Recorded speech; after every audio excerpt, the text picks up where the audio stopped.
किसी ने 2 अक्षर कह दिए और आप भड़क गए तो आप उसकी कठपुतली हैं। किसी ने आपको परेशान करना चाहा और आप हो गए तो आपका तो रिमोट कंट्रोल उसके हाथ में, आप तो पदार्थ हो गए टीवी की तरह। जैसे टीवी का रिमोट कंट्रोल आपके हाथ में होता है और वो ऑन और ऑफ होता है, चैनल बदली जाती है, तो आप सुखी थे, किसी ने चैनल बदल दी तो आप दुखी हो गए, तो उसने तो चैनल बदली है आपकी। इसीलिए अपना समत्व अपने हाथ में होना चाहिए। वो व्यक्ति शहंशाह है जो किसी और के चैनल बदलने से अपने आप की परिस्थिति नहीं बदलता।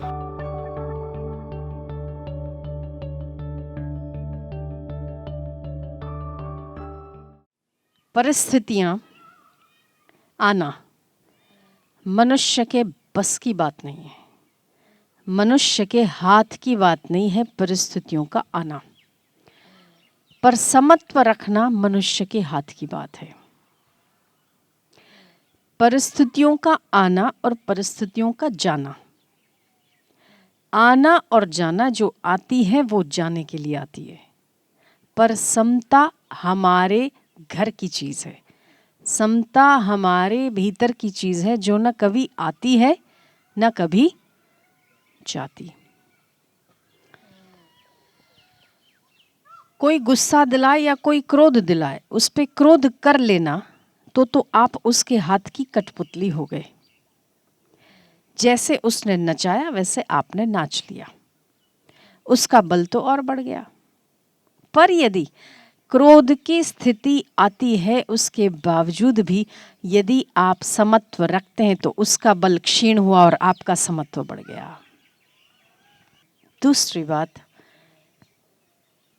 कि हम इतने सत्संग सुनते हैं, इतना शास्त्र पढ़ते हैं या हम इतने सत्संग की वाणी सुनते हैं, फिर भी हम लोगों में परिवर्तन नहीं होता।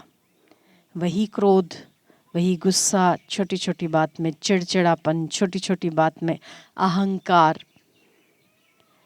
आखिर ऐसा क्यों होता है? क्योंकि हम सत्संग का अंश भी जीवन में नहीं ला पाए। यदि सत्संग सुना हुआ अंश मात्र भी यदि आपके जीवन में आता है या आपने सच्चे हृदय से अहंकार रहित होकर यदि सेवा किया है, दोनों ही अवस्था में आप राग द्वेष से निश्चित रूप से ऊपर उठ सकते हो। या तो आपने सत्संग जीवन में उतारा हो अंश मात्र भी, पूरा नहीं, अंश मात्र भी यदि जीवन में सत्संग उतरा हो तो उस अवस्था में, या आपने सच्चे हृदय से बिना किसी भौतिक कामना के तत्परता से यदि सेवा किया है तो राग द्वेष आप में टिक नहीं सकता। यदि टिका है तो या तो आपने सत्संग जीवन में उतारा नहीं या तो आपने सेवा ठीक से की नहीं। आज के पहले ऐसे कई संत महापुरुष हो गए हैं जिन्होंने सेवा से बहुत कुछ हासिल किया है। हनुमान जी, शबरी, रैदास, सेवा करते करते ही उन्हें ज्ञान की प्राप्ति हुई।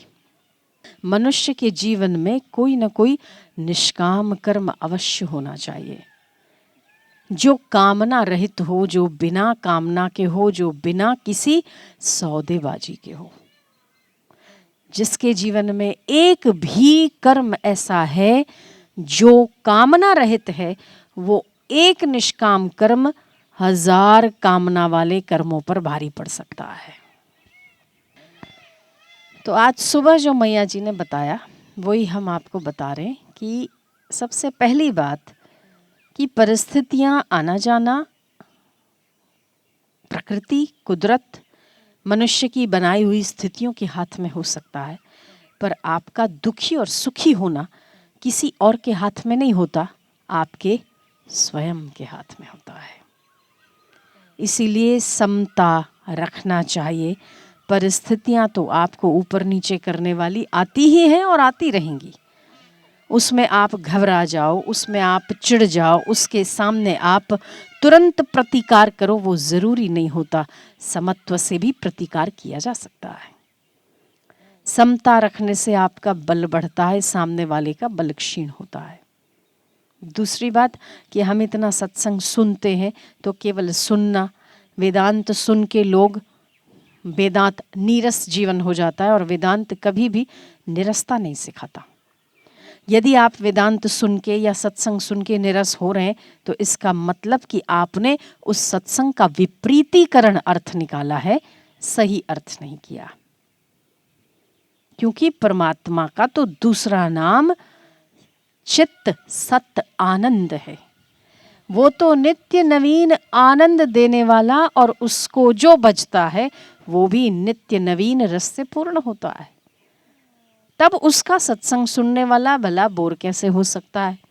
उसका सत्संग सुनने वाला भला रसहीन कैसे हो सकता है? तो यदि आपको रस नहीं आ रहा है तो इसका अर्थ ये कि आपने सत्संग का सही अर्थ लिया ही नहीं। तीसरी बात मैया जी ने जो कही कि यदि सत्संग पल्ले नहीं पड़ता या सत्संग जीवन में नहीं उतरता, उस व्यक्ति को खूब सेवा करनी चाहिए। खूब सेवा करके अंतःकरण की शुद्धि होती है, और अंतःकरण शुद्ध होता है तब चित्त में ज्ञान का प्रकाश स्वतः होने लगता है। इसीलिए सेवा करने में न सोच आनी चाहिए, सेवा करने में न समय देखना चाहिए, और सेवा करने में कोई कामना नहीं होनी चाहिए। ऐसी सेवा मनुष्य को जीव से शिवत्व में जगाने के लिए पर्याप्त होती है।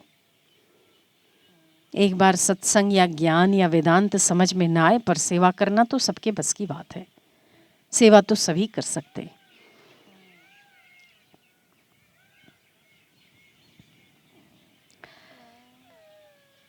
उसके बाद एक बहुत अच्छी बात मैया जी ने जो कही कि जैसे एक व्यक्ति को सांप की बूटी आ गई है, उसको जैसे वो गांव का है और गांव के व्यक्ति को सांप काटने के सामने उसके मारण की बूटी पता है। कोई व्यक्ति जानता है, होते हैं ना ऐसे, जो बिच्छू काटता है या सांप काटता है तो उसके सामने कौन सी बूटी सुंघानी चाहिए या कौन सी बूटी देनी चाहिए वो उसे मालूम होता है। जैसे एक व्यक्ति को सांप का जहर उतारने की बूटी पता है, और यदि उसे सांप काटता है तो वो ज्यादा चिंतित नहीं होता, दुखी नहीं होता। क्यों? क्योंकि उसे सांप का जहर उतारने की बूटी मालूम है।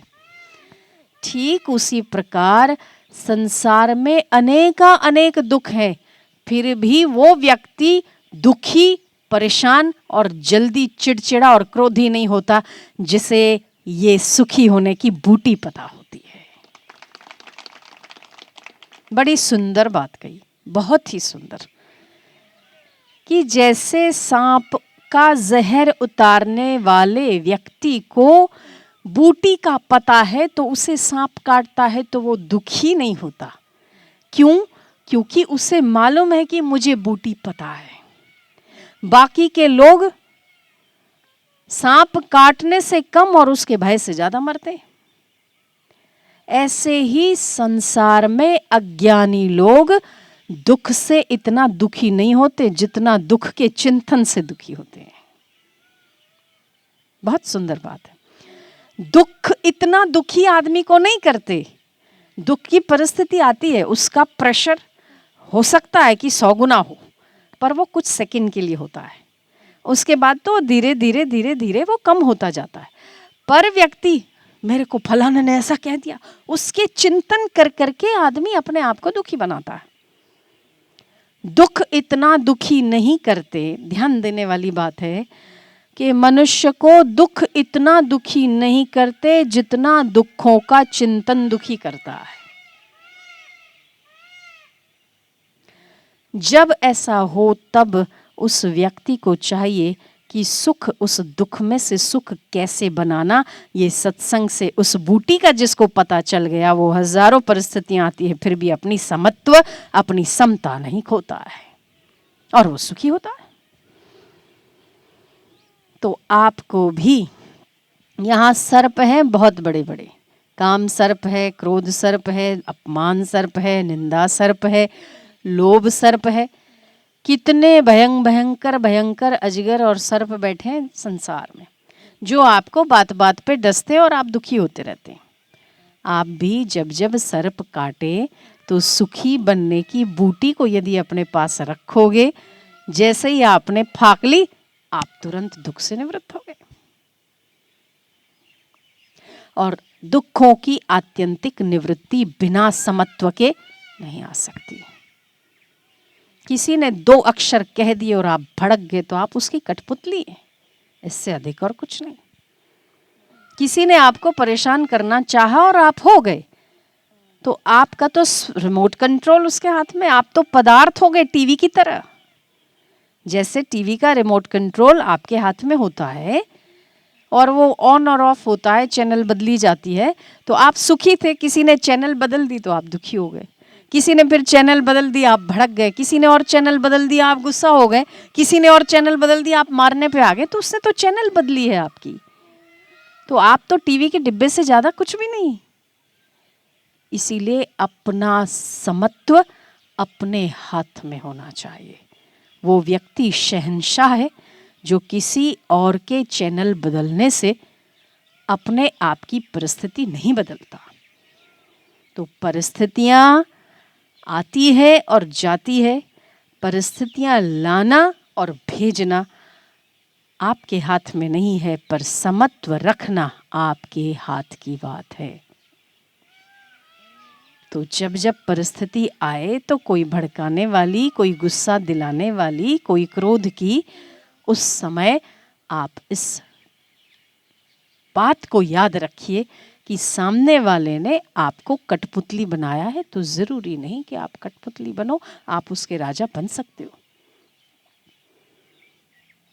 यदि आपके चित्त में समता रहेगी तो उसका प्रतिकार कैसे करना वो बुद्धि भी आएगी। भय में, क्रोध में, काम में जितनी बुद्धि होती है वो भी चली जाती है।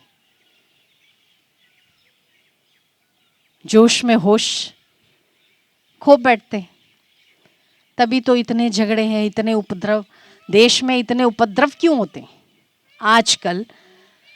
अधिक से अधिक उपद्रव देश में, हर आप देखो तो न्यूज़पेपर भरे हुए, न्यूज़ चैनलें भरी हुई है, देखो तो कहीं कहीं से क्या क्या समाचार आते हैं। आज इसने इसका घर जला दिया, उसने उसका सिर फोड़ दिया।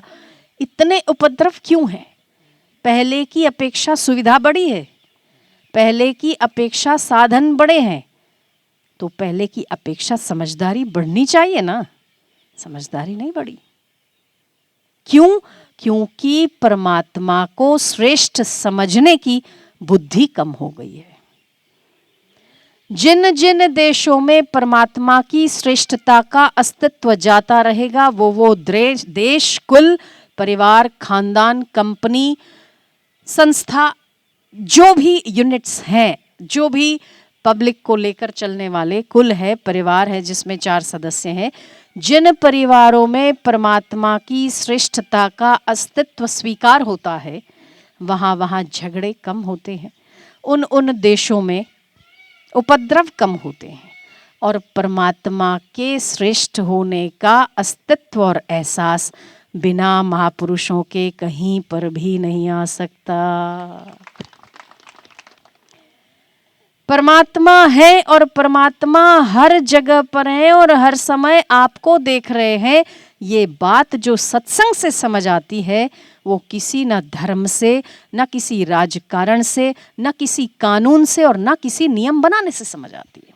आज तक देश में जितने परिवर्तन हुए हैं, वो जो संतों ने हृदय परिवर्तित किए, वो किसी राजकारण ने नहीं किए, किसी कानून ने नहीं किए। जो बुद्ध ने परिवर्तन किए या जो विवेकानंद ने परिवर्तन किए, वो उस समय के राजाओं ने नहीं किए। इसीलिए उन देशों को, उन समस्त धर्मों को परमात्मा की श्रेष्ठता को स्वीकार करना होगा, और परमात्मा की श्रेष्ठता का स्वीकार बिना सत्संग से संभव नहीं हो सकता। इसीलिए शांति की जड़ सत्संग के अलावा और कोई भी नहीं है। पर वो सत्संग अगर आपने केवल सुना और सुनकर एक कान से दूसरे कान से निकाल दिया, यदि वो उसका पालन नहीं हुआ, तो भोजन जितना आप पचा सकते हो उतना ही आपका है, बाकी तो वेस्ट है। ऐसे ही सत्संग जितना आपके जीवन में उतरता है उतना ही आपका है, बाकी तो निकम्मा है, बाकी किसी काम का नहीं। हाँ, ये है कि सत्संग आज नहीं तो कल थोड़ा बहुत भी यदि किसी ने सुना है ना, तो काम उसको अवश्य लगता है, उसका उद्धार आज नहीं तो कल जरूर होता है। इसीलिए रुचि हो या न हो, सुनाई देता हो या न देता हो, फिर भी सत्संग में जाते रहना चाहिए। क्या पता कोई बात कौन सी लग जाए और हमारा बेड़ा पार होने की वही हमारी उन्नति वो दस्तक देने के लिए खड़ी हो और हम सत्संग में जाए और हमारा उद्धार हो जाए, ये भी हो सकता है। इसलिए सत्संग का त्याग नहीं करना चाहिए। अंगुलीमाल डाकू बुद्ध की संगति में आकर परिवर्तित हो गया। वैश्या, कई ऐसे लोग हैं जिन्होंने अपने नीच कृत्य त्याग कर भक्ति के रास्ते पर चलने लग गए। बिल्व मंगल केवल 2 शब्द पत्नी के सुने, हाड़ मास की देह ममता में इतनी प्रीति ताते आधी, जो राम पद अवश्य मिटे भव भीति। कि तेरे को मेरे हाड़ मास के पुतले में जो प्रीति है ना, जिस कारण तू ये सांप को रस्सी समझकर चढ़कर मेरे पास आया है, मेरी प्रीति के कारण। नदी में बहता हुआ शव तुझे लक्कड़ लगा कि मेरी पत्नी ने, वाह वाह, मेरी पत्नी को मेरे लिए कितना प्रेम है। वो तेरा प्रेम नहीं, तेरा काम था, जो तुझे शव भी शव नहीं नजर आया, लक्कड़ नजर आया। यहाँ लटकता हुआ बालकनी से नीचे 6 फुटिया सांप, तुझे सांप नजर नहीं आया, तुझे रस्सा नजर आया। ये तेरी कामुकता है। काम में इतना अंधा हो गया कि तुझे सर्प भी सर्प नजर नहीं आया। धिक्कार है तेरे इस मेरे हाड़ मांस के शरीर पर, इतना मोह रखता है, धिक्कार है तुझ पर। जिस पत्नी के लिए बिल्व मंगल को इतना प्रेम, उस पत्नी के लिए मूसलाधार बारिश उसे बारिश नहीं लगी। उफान पर आती हुई नदी पे तैरता हुआ शव उसे शव नहीं लगा। इतनी बारिश में कड़कती हुई बिजली में भी उसे 6 फुट का सर्प सर्प नहीं लगा और रस्सा जानकर वो ऊपर चढ़ा। और शब्द दरवाजा खुलते ही ये सुनने को मिले, जिस पत्नी के प्रेम में अंधा होकर बिल्व मंगल 2 गांव दूर कितने कोस चलकर आया था, भीगता हुआ। बिल्व मंगल ने कहा, मुझे बैठने को नहीं कहोगे, अंदर आने को नहीं कहोगे? उसकी पत्नी कहती है कि मुझे तुझ पर घृणा आती है। हाड़ मांस की देह ममता में इतनी प्रीति, इतनी प्रीति ताते आधी। अगर इतनी प्रीति जो आधी भगवान में हो ना, अवश्य भवरोग की भीति मिट जाएगी। उसे लग गई बात, लग गई तो चल पड़ा जंगल। और वही बिल्व मंगल जानते हो क्या हो गया? वही तुलसीदास जिसने रामायण लिख डाली, वही पहले कामासक्त बिल्व मंगल था। मनुष्य में कितनी ताकत है, कितनी योग्यता, केवल लग जाना चाहिए बस। वही बिल्व मंगल, बाद में तुलसीदास। वही तुलसीदास जिसका तिलक करने के लिए राम और लक्ष्मण चित्रकूट में आए थे, राम और लक्ष्मण चंदन किए। वही व्यक्ति कहाँ तो कामातुर है, कहीं तो ऐसा भक्त हो गया कि तुलसीदास की कुटिया में चोर आते हैं तो राम और लक्ष्मण पहरा देते हैं। ऐसा भक्त। तो भक्ति में बहुत शक्ति है, समत्व में बहुत ताकत है। निष्काम सेवा जिस भी व्यक्ति के हाथों में है, व्यक्ति को बहुत महान बना देती है। सेवा निष्काम हो, सारे सकाम कर्मों पर भारी पड़ती है।